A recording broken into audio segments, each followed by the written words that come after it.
नमस्कार दोस्तों, आपका स्वागत है आपके अपने चैनल क्लासिक किस्से में। आज हम बात करेंगे कैसे 90s में मिथुन दा लगातार 5 साल इंडिया में सबसे ज़्यादा इनकम टैक्स देने वाले पर्सन बने थे। आप लोग आए दिन सुनते होंगे कि फलाना सेलिब्रिटी ने इस साल सबसे ज़्यादा या 1000 करोड़ रुपए एक साल में कमाए। चाहे वो फिर बिग बी हों या खान एक्टर्स हों या बॉलीवुड के अदर एक्टर्स या एक्ट्रेस हों या फिर इंडियन सेल क्रिकेटर हों।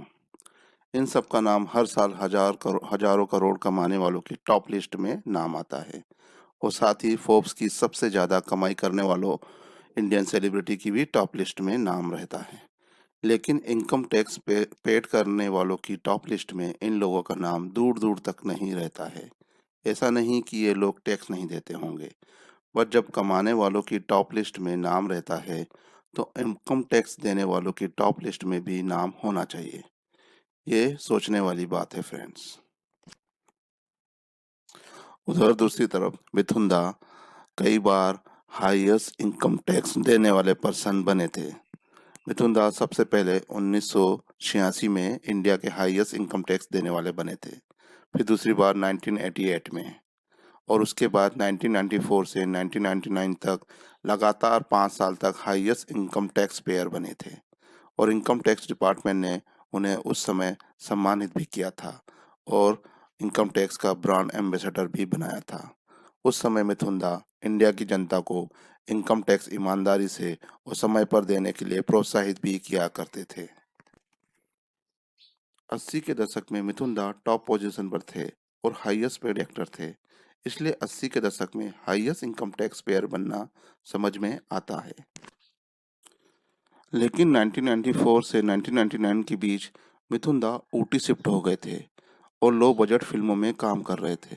उसके बावजूद भी मिथुन दा लगातार 5 साल तक उस टाइम पीरियड में हाईएस्ट इनकम टैक्स पेयर बने थे। उसका रीज़न ये था कि मिथुन दा की लो बजट फिल्में भी अच्छा बिजनेस कर रही थी और उस समय की कई बड़ी फिल्मों से ज़्यादा कमा रही थी और मिथुन दा उस समय के टॉप एक्टर से ज़्यादा कमाई कर रहे थे और साथ में उनका होटल बिजनेस भी अच्छा चल रहा था।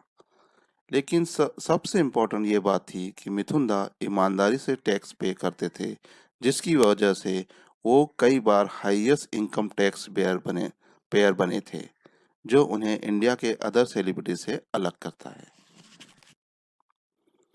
मिथुन दा के लिए यहाँ तक का सफ़र आसान नहीं था, जहाँ उन्होंने फिल्मों में आने के लिए कड़ा संघर्ष किया और बहुत गरीबी देखी और फिर उसके बाद हाईएस्ट पेड एक्टर बनना और उसके साथ साथ कई सालों तक हाईएस्ट इनकम टैक्स पेयर बनना कोई मामूली बात नहीं है। इसलिए मिथुन दा हम सब के लिए एक प्रेरणा स्रोत हैं और इसलिए आज भी उनके करोड़ों फैन हैं, वो भी वर्ल्ड के कोने कोने में। Mithun da, we are proud of you. अगर आपको हमारा ये एपिसोड अच्छा लगा तो प्लीज़ क्लासिक किस्से चैनल को शेयर कीजिए और सब्सक्राइब कीजिए। धन्यवाद।